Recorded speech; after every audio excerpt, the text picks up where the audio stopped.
আসসালামু আলাইকুম রহমতুল্লাহ। কেমন আছেন? হাট বাজার এমন একটা কমন জিনিস যেখানে প্রত্যেকটা মানুষ যেয়ে থাকে প্রয়োজন মেটানোর জন্য। হ্যাঁ, আমরা গিয়েছি একটা গরুর হাটে। আমরা এই গরু হাটে গিয়েছিলাম, আমরা ঈদের পরে গিয়েছিলাম, কিন্তু ঈদের পরে আমরা এই গরু হাটে গিয়েছিলাম, কিন্তু এই গরু হাটটা এরকম আমাদের কাছে মনে হচ্ছিল যেন এটা কুরবানি ঈদের আগের হাট, এরকম মনে হচ্ছিল, কারণ এই হাটে প্রচুর পরিমাণ গরু ছিল।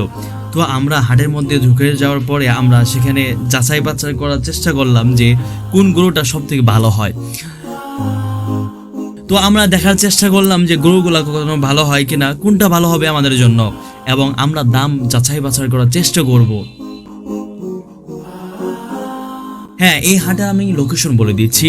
ঢাকা টাঙ্গাইল হাইওয়ে থেকে আপনারা টাঙ্গাইল শহরের দিকে রাস্তায় ঢুকে যাবেন, তখন এলজিডি মোড় থেকে নিয়ে আপনারা গালা রোডের দিকে ঢুকে যাবেন এবং সেখান থেকে এগোতে এগোতে সামনে যেতে যেতে আপনারা এই হাটটি পেয়ে যাবেন ইনশাআল্লাহ। এই হাটে আমরা যাচাই করতেছিলাম যে লম্বা চওড়া গরু হয় কিনা। হ্যাঁ, আমরা দেখতেছিলাম এইখানে যে গরুগুলা রয়েছিল সেই গরুগুলা অধিকাংশই ছোট লেভেলের, অর্থাৎ বাছুরের পর্যায়ে।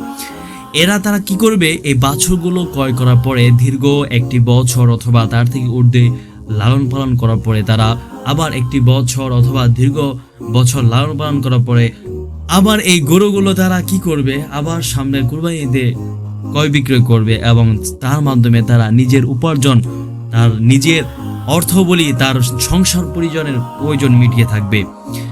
এই হাটে আমরা দেখতেছিলাম যে গরু কিরকম রয়েছে, গরুটা কিরকম হচ্ছে বা কোন গরু নেওয়া যায়, কিভাবে নেওয়া যায়।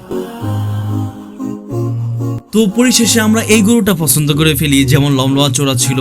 তো এই চাচা আমাদেরকে বলতেছে গরুর দামটা একটু বেশি হবে। তো আমরা জিজ্ঞাসা করলাম যে গরুর দাম কিরকম হবে।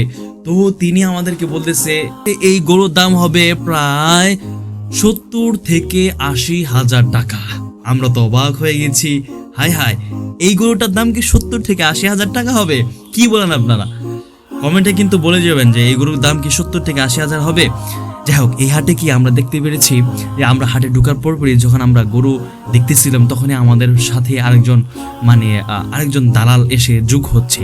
প্রতিটা গরু আমরা যেটাই দেখতেছি তার সাথে একটা দালাল এসে যোগ হচ্ছে। আমরা তাকে ফলো করতে শুরু করি যে তিনি আমাদেরকে খেয়াল করতেছে। তো প্রত্যেক বাজারের হাটেই কিন্তু দালাল থাকে, বিশেষ করে গরুর হাটে। তো আমরা এর দাম বেশি হওয়ার কারণে আমরা সামনে এগিয়ে যাচ্ছি যেন আরো গরুটা ভালো হয়। এই গরুটা আমাদের একটু পছন্দ হয়, কেননা এই গরুটা যেমন লম্বা চওড়া ছিল, তেমন দেখতেও অনেকটা কালারটা অনেক ভালো ছিল।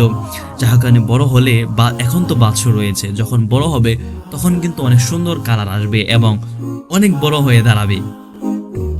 তো এই যে দালালগুলো আমাদের পিছু লেগেছে, আমি দেখানোর চেষ্টা করেছি, হয়তো ফোকাসে আসছে কিনা বা ক্যামেরা আসছে কিনা আমি জানি না, হয়তো আসে নাই।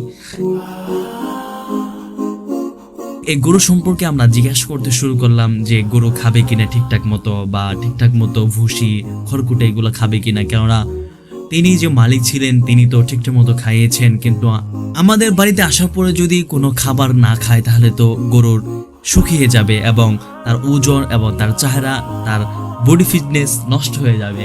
এর কারণে আমরা যাচাই করতেছিলাম যে খাবে কিনা ঠিকঠাক মতো। তো বিক্রেতা তো আমাদের বলতেছে যে সব খাবে, আপনি যা খাওয়াইতে চান সব খাবে। তাই আমরা এইটা পছন্দ করলাম, কিন্তু তিনিও অনেক দাম চাচ্ছিল, যার কারণে আমাদের এই গরুটাও পছন্দ হচ্ছিল না। তাই আমরা এই হাট থেকে গরু না কেনার উদ্দেশ্যে আমরা এই হাট থেকে বেরিয়ে পড়ি, কেননা গরুর দাম অনেক বেশি চাচ্ছিল, যা আমাদের পোষাচ্ছিল না।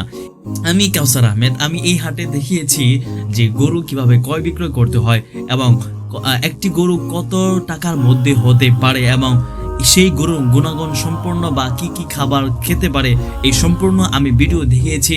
এবং এই ভিডিওর সম্পূর্ণ একটা ভিডিও রয়েছে 13 মিনিটের, যা আমি অন্য একটি ভিডিওতে উপস্থাপন করে দিয়েছি। চ্যানেলের লিঙ্ক দেওয়া থাকবে ইনশাল্লাহ, সকলকে দেখার অনুরোধ করছি এবং দেখা হচ্ছে পরের আরেকটা ভিডিওতে। এবং আপনাদেরকে অনুরোধ করব আপনার আশপাশের সুন্দরময় জায়গাগুলো, সুন্দরময় নিদর্শনগুলো, সুন্দরময় লোকেশনগুলো আমাদেরকে জানিয়ে উৎসাহিত করবেন এবং আমরা সেখানে গিয়ে আমরা সেখানকার পরিস্থিতি তথ্যচিত্রগুলো আপনাদের সামনে তুলে ধরার চেষ্টা করব ইনশাআল্লাহ। ভালো থাকবেন, দেখা হচ্ছে পরের আরেকটা ভিডিওতে।